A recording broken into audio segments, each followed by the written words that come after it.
Is your intention to upright and to visualize or to just upright? Di ba yan ang tanong eh? Because the very first thing that you need to do is you cannot pull the molar forward if the molar is visually tilted. Rule. Upright mo muna yan. Now, take a look at the residual ridge. Kung ang residual ridge na knife edge at tumigil kayo, huwag kayong umarte. Hanggang uprighting lang tayo dyan.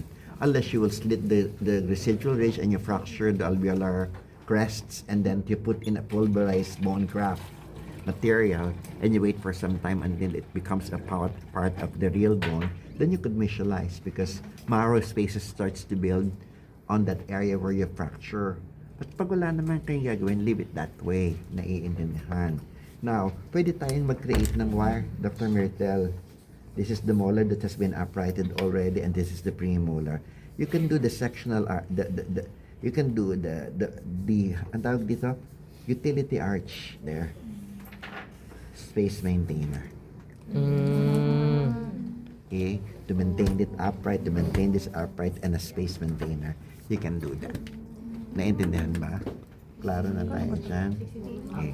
So that the molar will not tilt back anymore. Kung i-visualize mo, di ka na ho. Di may wire ka na dyan. Tapos, Okay, may wire ka na dyan and then you start visualizing this. Paano mag-visualize? Magtilop ka dito sa gitna. Right? Naintindihan? Dito ka naman maglagay ng tilop. Activate. And then the smaller visualize.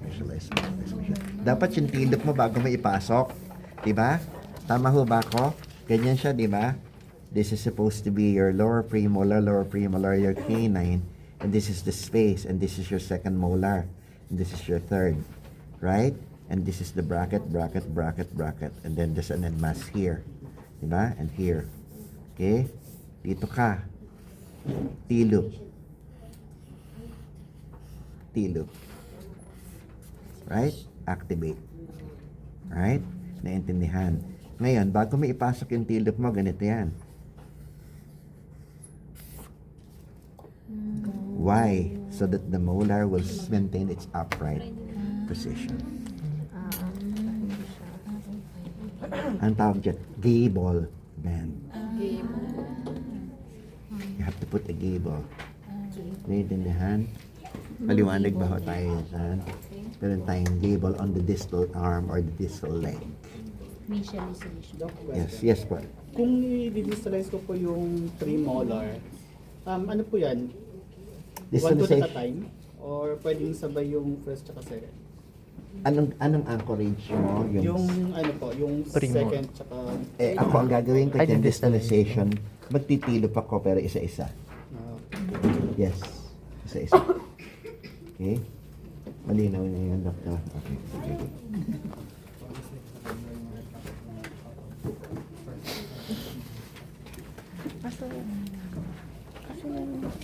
Gable bend is for root parallelism. Ha? Naintindihan? Lagi tayong bibigay ng gable bend. But it's found on the distal. It's parallelisms of the root. Right? May ibang gable. Pag ginamit naman natin siya during contraction, during the sliding technique, may gable bend din tayo for you to prevent and avoid extrusions of the teeth. Diba? Nakakita na ba kayo ng gable bend sa harap? Ha? Tinuro ko na sa inyo yan? Okay, sige. Have I shown that? Gable bend? Kasabay ng double helical to. Hindi. Ang gable bend ganito. This is supposed to be your wire. Diba? Tingin dito. Paangan siya. Nape-preempt lang pero sige na rin para alam niyo kung ano ibig sabihin ng gable. Di ba sliding technique tayo? Pag sliding technique, di ba, this is supposed to be your canine. And this is your space. This is your lateral. This is your central, your lateral space, and this is your canine. Your goal is to close this gap. So there must be an en masse in the front. And then all this is supposed to be the 5, this is the 3, and this is the 6. Diba? The 5, the 6, and this is your 3. Diba? En masse dyan. Tapos maglalagay na tayo dito ng wire. Right? And there would be crimpable stop with hook. Ito sa distal. Tama ba? And you put on a rubber there and a rubber here. Habang hinihila mo yan, nag-extrude yung ipin. Di ba? Nagdi-deep bite. Kaya gagawin mo, bago mo ipasok yung wire na yan, mayroon kang gable bend. Ang gable bend ay ganito.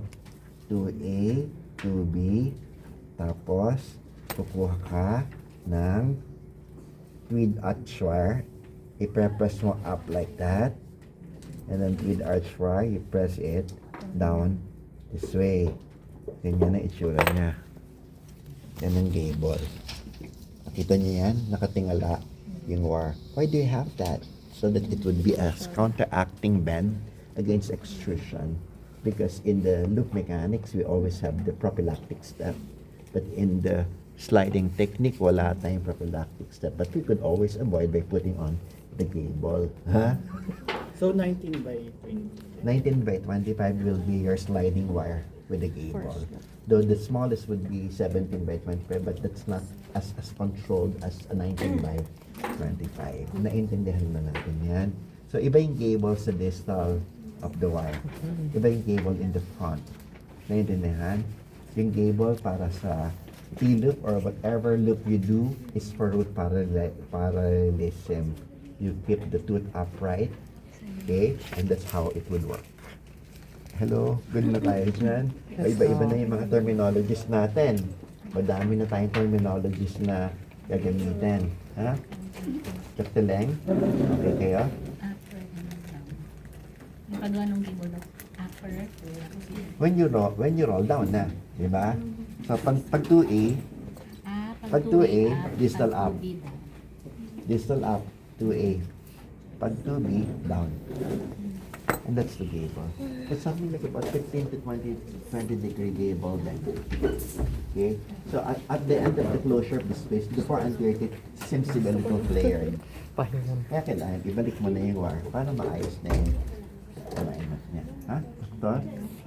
Nawawala yung first license ko, nakakalimutan. Hindi ko makita yung wallet ko. Mas wala. Nawala? Naka-incorporate na Pati agad credit yun cards, yung- pinablock ko na lahat. Mas walang flared. Wala pa namang ano. Wala naman cash. Yes, doctor. Kasi yung mga cards ko, yun ang problema dun. Ay, hindi tayo mag-chain individualization kasi may enmas na sa ilalim. Mabilis lang ba? Sasanuan ko siya ng wala. Nahanap ko siya sa Enmas sa ilalim tapos Ay, naka-chain paano your mo siya nahanap? 5.3. Nag-post ako sa Facebook, tapos may nag-message sa akin. Activate ka dito. May and then kinuha kasi save. ng wallet ko eh. Naiwan ko siya sa 7-Eleven. Ito, burning up anchorage. Tapos nung pinost ko yung itsura ng mga Okay, ha? cards, after ilang Pwede rin yan sa maliit minutes, na space. parang nag-chat Pwede na din yung po mga sa ano. table. Yung wallet ko nahanap Doon sa ko yung space lang Cavite, na sa Dasma. other side, on the other side. Ang layo, You oh only my can feel it on this God. side, Tapos pero ang nakasinch ka sinasabi din sa nila kabila. nahanap daw nila sa Tulaylan. Or else pag hinila mo, napunta lahat yung wire dito. Feeling ko mga friend din naman. Na ano na lang, nahiya na lang mag-ano. Ito po, sir. Ano yung problema? Di ba Ako yung mga second lisensya. loop? Second, di ba? Ito. Second, Driver's loan. third na. 10 years Kasi na di ba ba, yun? pag nag-second group tayo dito, the moment maglagay tayo ng helix na dadagdagan ng height, Yes, sir. magiging 3 na yan. Kaya 3 ka dito.